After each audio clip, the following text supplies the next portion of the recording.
My older brother is our family, so he can stay in this house as it is, but you're just a parasite, right? It's bad for the unborn child to have a parasite in the house, so leave. My sister-in-law, who has been harassing me all along, demanded that I leave my husband's parents' house. I often wonder how she was raised to have such a constant flow of sarcastic words toward me, showering me with harsh words. At that moment, my husband said to his parents with a laugh, "Dad, Mom, she's right." I agreed, saying, "Well, it can't be helped." Sigh. My sister-in-law stood there with her mouth wide open.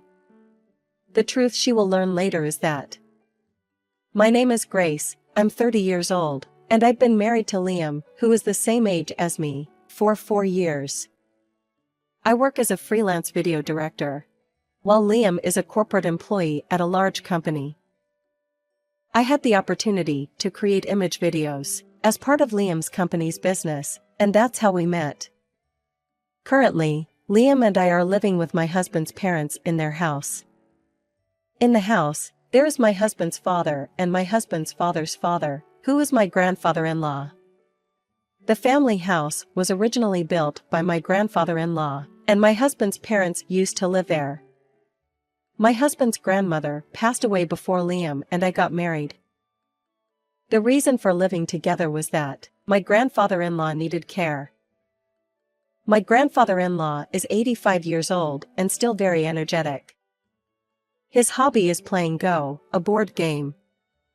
Even after returning his driver's license, he used to ride his bicycle to attend Go gatherings.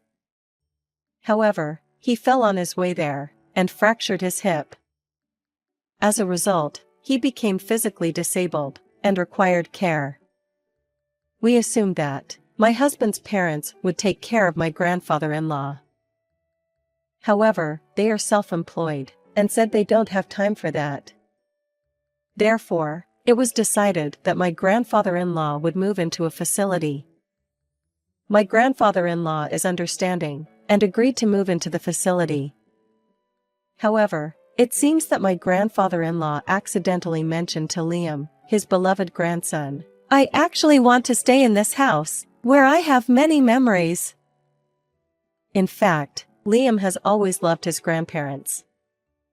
The reason is that my husband's parents tended to favor Liam's younger sister, Lucy, and were cold towards Liam. They used to tell Liam, "You're the older brother, so be patient." It seems they would organize birthday parties and give gifts to Lucy, but Liam didn't receive the same treatment. Feeling sorry for Liam in such a situation, his grandparents treated him like their own child. Liam often talks with a wry smile, saying, "If it weren't for my grandpa and grandma, I might have turned out differently." Given the circumstances, Liam came to me in tears to discuss something. "I want to live with him, for the sake of Grandpa. But I can't easily take time off from work." "Of course, I don't mean to imply that it's easy for you to do it because of your job. But, somehow, could you take the lead in caregiving? I'll do my best too." I loved Liam for his kindness and compassion. He has never done anything to hurt me. And I knew that Liam loves his grandparents.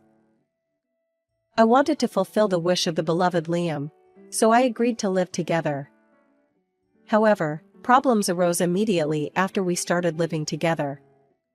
Hearing mine and Liam's annual income, my parents-in-law said, "You two have an amazing combined income." They both quit their cell-phone business. I was shocked. "But, mother-in-law, I have to take care of Grandpa, so I've been cutting back on work. I don't want you to solely rely on our money." When I said that, my parents-in-law turned cold instantly. My father-in-law said, "It's shameless for a daughter-in-law to voice her opinions to her husband's parents, especially when she's living under our roof." He spoke coldly. My mother-in-law added, "That's right. Being a freelancer is an unstable occupation, which is your fault in the first place. Even with caregiving, it doesn't change. It's your responsibility that you have to maintain income. It's none of our concern." When Liam protested just like I did, my father-in-law shouted, "Don't act so high and mighty, since we've been raising you. Think of it as repaying the favor." After that, they refused to listen to anything we said. The days of living together were extremely difficult for me. My in-laws, who originally said, "We don't want to do caregiving," didn't help with the care of my grandfather-in-law at all. On top of that, they didn't do any household chores and spent money only on their hobbies. They were also constantly asking my husband and me for money. Furthermore, it wasn't just my in-laws who caused me distress. My sister-in-law, Lucy, frequently came to our house to hang out. My mother-in-law said, "Grace, why aren't you offering any juice or snacks to Lucy? What are you doing? You really don't pay attention, do you?" She instructed me to entertain Lucy. Furthermore, it seems Lucy has an extreme brother complex and loves Liam.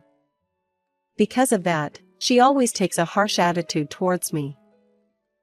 "Oh, there you are, Grace. Still with that dull face and attire. I can't understand why my brother chose someone like you. He said, you're a film director, but that means you work from home, right? It may sound cool to say working from home, but it just means you're a socially awkward misfit who couldn't go out into the world," Lucy said to me. I wonder how she was raised to constantly putting others down with those terrible words. Every time Liam witnesses her making such remarks, he scolds Lucy, but it has no effect at all. "Why did my brother marry such a socially awkward and gloomy woman like you? He had a cute sister like me right beside him, yet he failed to develop an eye for women. What a shame for my brother," she says with a laugh. Moreover, even my in-laws, who were listening, joined in and laughed together. My mother-in-law said, Now, Lucy. Even if it's the truth, you shouldn't say it out loud." And my father-in-law joined them saying, "That's right. Even if there are plenty of things to make fun of, there's no end if we start saying them one by one." He spoke in a tone that seemed like he was supporting them and mocking me. Furthermore, it seems that Lucy is pregnant. Regarding that as well, I am subjected to sarcastic remarks. When Lucy says, "After all, it's been 4 years since you guys got married, and still no children," my mother-in-law continues, "That's absolutely true. I remember hearing her say, she prioritizes work for now, but in the end, being married and giving birth to children is a woman's most important job. She's nothing but defective goods." She said it loud enough for me to hear. I want to leave this house.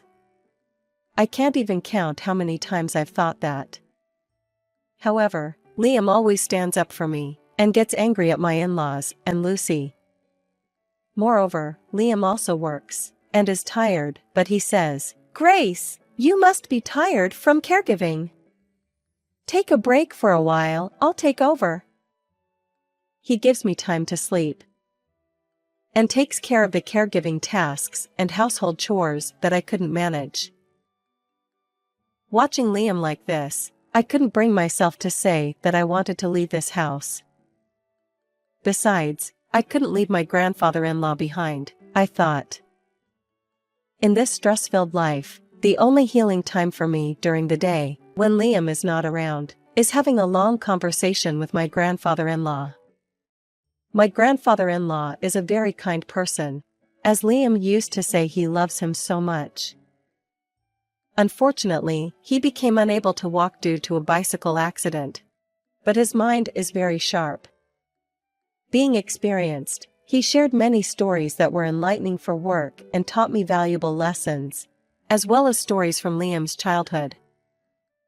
Liam had a kind personality since he was a child, and there were many heartwarming stories.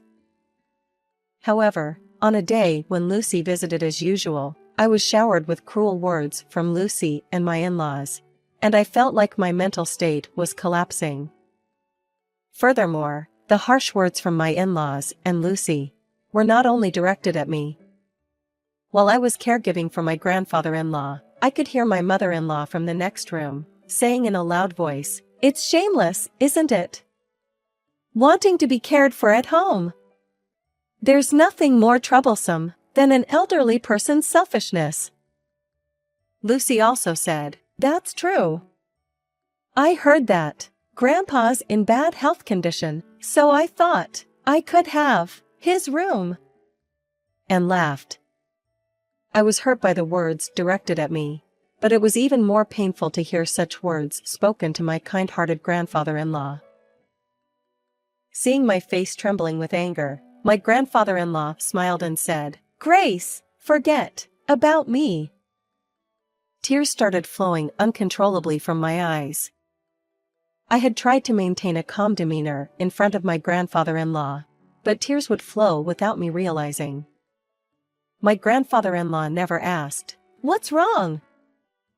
Instead, he gently said to me, "I'm sorry, Grace. I've caused you a lot of pain. But could you endure it a little longer? I'm sure everything will be fine." Then he shared a story with me. 3 months later, Lucy came to the house for her childbirth. And as soon as she put her belongings in the living room, she suddenly turned to me and said, "Well, Grace, I, the real daughter, have returned home, so you, a stranger, should leave." I asked Lucy, "What do you mean?" Then Lucy started speaking proudly. "I've heard from my parents. Grace, you're using Grandpa's caregiving as an excuse to not work and begging my parents for money. My parents said they finally closed the shop and could relax because they had enough money for retirement, but you're causing them trouble by parasitizing here. My brother can stay in this house because he's our family, but you're just a parasite. Having a parasite in the house is bad for the baby in my belly, so leave." While Lucy was talking, I could see my in-laws in a flustered state. Then, Liam burst into laughter next to me. And Liam said to my in-laws, "Come on, Dad, Mom." And I followed, saying, "If Lucy says so, I guess there's no choice." Lucy had a puzzled look on her face and said, "Huh?" While facing my in-laws, Liam said, "I was actually planning to ask the parasite to leave too. Hurry up and pack your things. I've endured thinking of these people as family, but I've reached my limit." My father-in-law, confused, responded, "What are you suddenly talking about?" Unable to grasp the situation, Lucy asked my in-laws, "What's going on?" Taking the place of my in-laws, I decided to explain to Lucy. I told her that since we started living together, my in-laws closed their shop to rely on our money, that they had almost no savings, and were living a luxurious life using our money, and that until now, my in-laws had been giving Lucy pocket money and assisting with living expenses, but it was actually our money. I wanted Lucy to understand the fact that the real parasites were my in-laws. Lucy exclaimed, "Huh? Wait, so you're saying the story about having enough money for retirement and closing the shop was a lie? And that you're saying Grace and Liam have been demanding money from our mothers?" Confused and firing off questions, Lucy was trying to make sense of it all. Liam coldly responded, "It's obvious that it's all lies.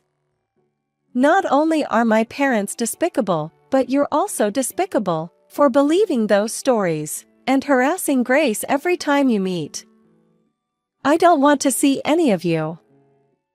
When Liam turned to his parents and said, "Just leave already," Liam's father replied, "No matter how much you've helped us financially, until now, this is my father's house. In other words, it's the same as my house. You don't have the right to kick us out." In response, Liam calmly answered, "What are you talking about? Grandpa changed the ownership to my name, so it's mine." In fact, this was one of the stories where Liam's grandfather had asked him to wait a little longer. Liam's grandfather decided to abandon his son and daughter-in-law, who made hurtful remarks to the couple he had cared for, without doing anything for himself. The grandfather conveyed his feelings to Liam, saying, "Your life belongs to you, so I won't force you, but if you're willing, please continue to protect this house." Liam informed his parents about the exchange with his grandfather and the transfer of ownership. Hearing this, his parents had shocked expressions. However, they still clung on. It was clear that they would be left with nothing if they were to leave. His parents were desperate as well. But Liam let out a sigh and added, "If you refuse to leave, we'll have to seek compensation, you know?" In fact, following the advice of his grandfather, Liam had been secretly recording the incidents of his parents and Lucy's emotional abuse. The lawyer whom his grandfather had a close relationship with listened to the recordings and confidently said, "You can claim compensation for damages." This was the second story of what Liam's grandfather had told me. He said, "Since I can't install recording devices or surveillance cameras, can I ask you for a favor? I will also introduce you to a lawyer whom I've known for a long time. If they refuse to leave, you can tell them that you will claim compensation based on the recorded evidence." Hearing that their conversations had been recorded, Liam's parents turned pale. They must have been aware that their remarks qualified as emotional abuse. Recording something like that. And demanding compensation. Even though we're family. His mother's voice sounded sad, as if she were attempting to evoke sympathy. But it was too late. Liam stated, "It's either you leave, or pay compensation." By the way, Grandpa also plans to claim compensation, so it's for both of them. And Grace intends to demand compensation, not only from Dad and Mom, but also from Lucy. In the end, Liam's parents, judging it impossible to pay such compensation, agreed to leave the house with drooping shoulders. They appeared completely stunned, as if they had forgotten about Lucy's presence, and unsteadily returned to their own room. Addressing Lucy, who was left behind, Liam said, "So, what will you do? We have important jobs, and can't afford to take care of a child. We'll let you use the room, but raise the child on your own. It would be a bad influence for a child to see the mother depend on her older brother and sister-in-law." Lucy, unable to respond to her words bouncing back like a giant boomerang, quietly left without saying anything.